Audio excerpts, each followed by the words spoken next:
कारकुनान भाई निकले हुए हैं और खान साहब की रिहाई के लिए एहतजाज कर रहे हैं। ये जलसा गाह था। यहाँ पे शाम के वक्त बहुत गिरफ्तारियां हो रही थी।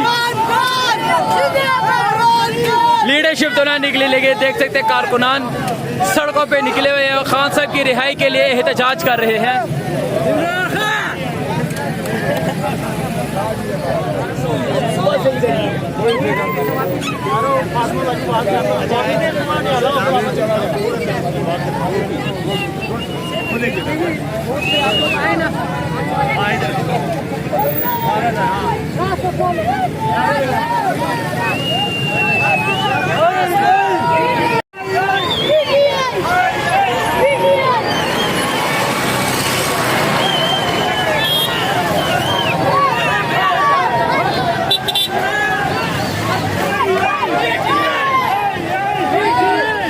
ये तरनौल के मुकाम पे देख सकते हैं कि लोग कारकुनान सड़कों पे निकल आए हैं, फीड रोड पे निकल आए हैं और खान साहब की रिहाई के लिए एहतजाज कर रहे हैं।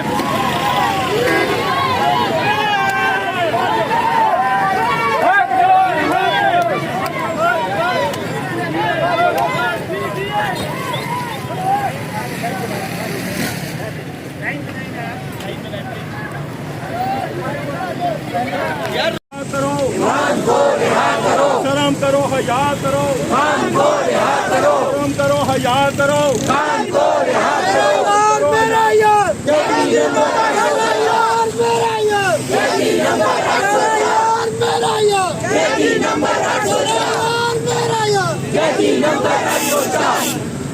चोरों का दुश्मन यारों का यार, चोरों का दुश्मन यार।